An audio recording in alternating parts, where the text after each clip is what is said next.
Эдийн засаг хямрах биш хүндэрсэн гэгдэж байгаа энэ үед эдийн засгийг идэвхжүүлэх тогтоолын төсөл үр дүнгээ өгнө гэж олон хүн найдаж байна. За гэсэн ч долларын ханшийн өсөлт эдийн засгийг идэвхжүүлэх тогтоолын төслөөс илүү хурдтай байж 1800 төгрөгт хүрчихлээ.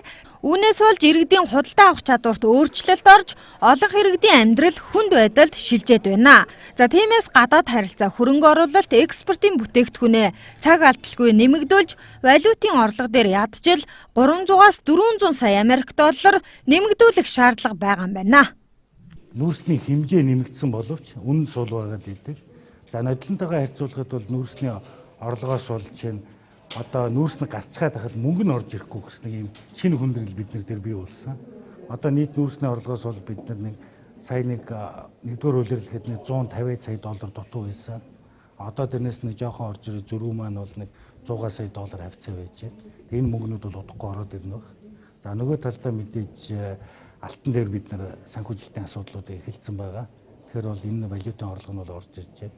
За долларын мөнгө түрүү хэлсэн улирлын чанартай ороод ирдэг. Тэгэхээр ханшийн хувьд бол бид нар сая хавар нэгдүгээр улирлыг дуусгахад 1770 80 гэсэн ханштай байж байсан. Тэгэхээр тэрнээс хойш бол 1-2% хөдөлгөөнтэй байна.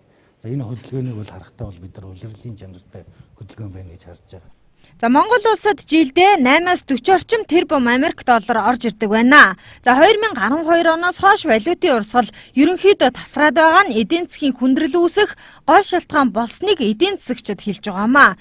За тиймээс үүсэт байгаа хүндрэлийг даван туулахад улсын хурлын чуулганаар хилцэгдэж байгаа эдийн засгийг идэвхжүүлэх тогтоолын төсөл үр дүнгээ өгөх учиртай юмаа гэдгийг Монгол банкны ерөнхийлөгч учирлаж байна.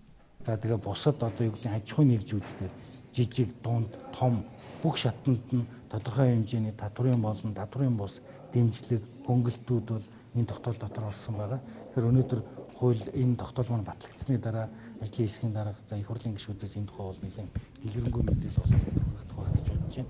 А энэ болгон өөрөө ханшинд бол мэдээж хэрэгээр нийлүүлнэ. Баялаг ихтэй хэрнээ авилгын зангаасаа болж монголчуудад гадны хөрөнгө оруулагчдаа үргээчгээд байна.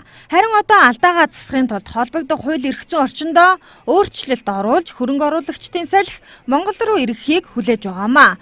За эдийн засгийн оншоо нэгэнд тодорхойлцоход байгаа учраас засгийн газраас улсын их хурлд өргөн барьцаад байгаа эдийн засгийг эрчимжүүлэх тогтоолын төсөл үр дүнгээ өгнө гэдэгт харин одоо бид хүлээх л үлдэж байна. Батцэг Алтанбаатар нар мэдээллээ.